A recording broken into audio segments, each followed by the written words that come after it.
of your decision to do that. There's a claim that that Christians just want to help children, and I can kind of empathize with that. I feel sorry for children who suffer. I feel sorry for children who grow up in households where they have religious parents and they're not allowed to go see doctors, but people have to pray for them instead. And we have a lot of cases where we have children who could have been saved by medical treatments who end up dying or end up very ill because the parents decided to pray for them instead. And so you generally see the religious people not drawing any attention at all to those folks, because they want to kind of have it both ways. They want to say, well, if you come and meddle with those children, it's religious persecution, but at the same time, we get to go and meddle with other people's families because God tells us to. So there's this rather sort of a spin going on with these things, where in one situation the decision's one way, in another situation the decision's somewhere else. So we do actually have, I've been informed of one caller. Okay, you want to take a caller? We're going to try to talk to Ryan in St. Louis. You can be our first test call. Can you hear us, Ryan? Hear us? I'm wondering if Ryan can hear us. Hi, I can hear you. Yes. I can hear you. Okay. Okay. So I'm from St. Louis. I'm a theist, and I have a question regarding morality. Okay. From an atheist point of view, what is the purpose of morality? Like, what is the, you know what I'm getting at? I mean, most atheists seem to be moral people. They seem to be, nice. I mean, of course, there's exceptions, but what's the reason for that? I'm not quite positive what you're asking. Are you saying why act in a way that is general? Any fundamental reason to be moral? Like, for example, there's people say there's herd instinct or whatever that'll. No. You don't have to rely on anything as sublime as instinct. Morality can be viewed in a very practical way. I'd rather not be killed. I'd rather not have my stuff taken. And so I find a bunch of other people who would also rather not be killed and not have their stuff taken. And so we agree that we're not going to kill each other and take each other's stuff, and that we're going to enforce this stuff. The idea that there's no practical benefit to behaving decently is absurd. We are an empathic group, partially, but we also live in communities as a collective. And it's natural to realize that, hey, if I'm going to have to live around all these other people, some compromises are going to have to be made. I don't have the ability or the right to just run around and do whatever I want without considering the consequences to other people. However, where by and large atheist morality may differ from theistic morality, I don't have any objection to somebody doing something, an activity between consenting adults, for example, that doesn't affect anybody outside of that situation if they're enjoying it. So my understanding or limitations on what I consider moral and immoral is entirely based on the effects that it has on the individual and the group. Okay, well, but let's say that you could benefit somehow by kind of breaking from that rule. Sure, you can. Yeah, you definitely can. Slavery is incredibly beneficial to the person who owns the slaves. Yes. Yeah.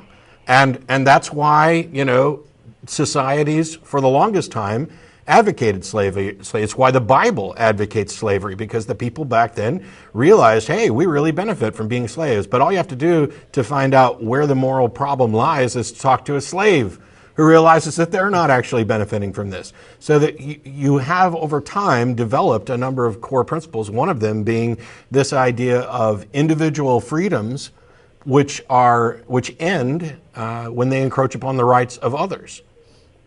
But where does that even come from, individual freedoms? I mean, why even have that? Why not have...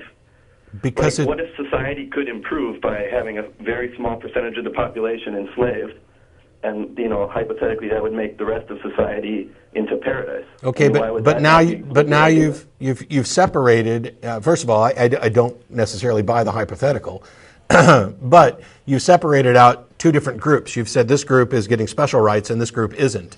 And while you can do that, if you so choose, my position is that is untenable for me. Okay, but you don't really know where that comes from. It comes from me. I am the author and decider of what I consider to be moral.